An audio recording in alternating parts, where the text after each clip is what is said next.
If you want to get in so bad, why did he take it so long? Joe Concha writes about the media for everyone that asked, especially the Hill. He joins us now live from a studio, which is very close to his house.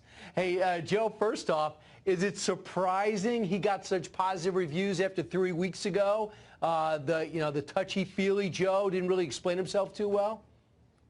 Surprising? Is that a rhetorical question, Brian? I believe it is.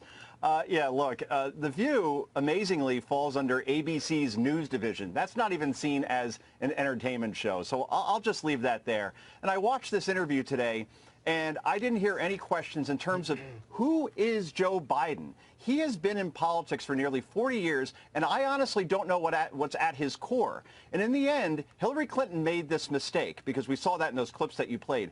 As a Democrat, you can't just say, Donald Trump's a bad guy, I'm a good guy, or in Hillary's case, a good woman, and if you vote for me, that's good enough. No, people want to know what you're going to do to improve their lives. What's his position in terms of improving health care, immigration, the opioid crisis, in terms of raising taxes? Will you raise taxes or not raise taxes? What's your position on infrastructure and so on? So I want to hear those questions. I don't want to see what I saw today. I'm not surprised by it. And there are actually 2 Republicans that are on that panel. And I get with Meghan McCain why she would want to endorse Biden, considering her father's relationship with Mr. Biden. But at the same time, look, he's going to have to do some interviews with some tough people in some tough places if he expects to be president of the United States and answer the kind of questions that I would pose that I just laid out just now. Joe, look, he's been in the business for 36 years since he was 28 years old. I get it. It's going to be tough. Maybe it's a decision you made in 1984 you wouldn't make in 2019. Totally understandable.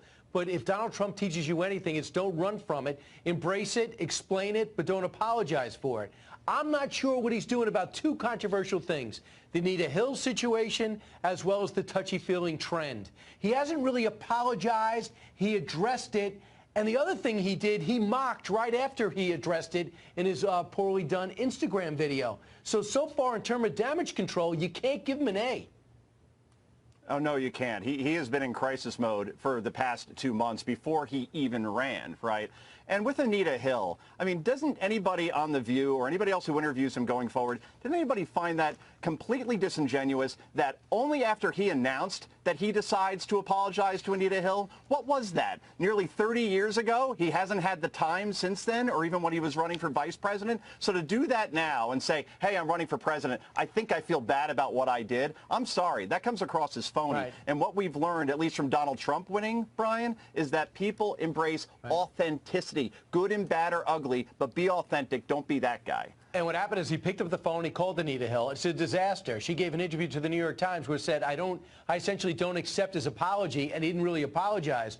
What are they upset about? He didn't vote for Clarence Thomas. What did he do? Evidently, he didn't tell the truth, according to her, about when she'd get to testify. It was not going to be first. She thought it was last. She wasn't allowed to bring up people to verify her story. So just go out and explain what you were doing as chairman with a Republican nominee and move on, because nobody wants to relitigate. We barely remembered the story. I'm not saying it wasn't important, but if you're a politician and you have a staff and he's got money, he should be able to answer these questions. I mean, the other 19 contenders aren't seeing the undefeated heavyweight champ right now. And good for Anita Hill, by the way, for not falling in line and doing what she was supposed to do, which was accept it so Joe Biden can get past this hurdle. Look, for people that are worried that Joe Biden's going to get a free ride from the media, Brian, here's all you need to know. Before the 2016 election, 59 papers, major ones, offered their endorsements. 57 went to Hillary Clinton. 2 went to Donald Trump. That got Hillary Clinton a concession speech. So that's all you need to know in terms of influence of our media today, at least on the political side.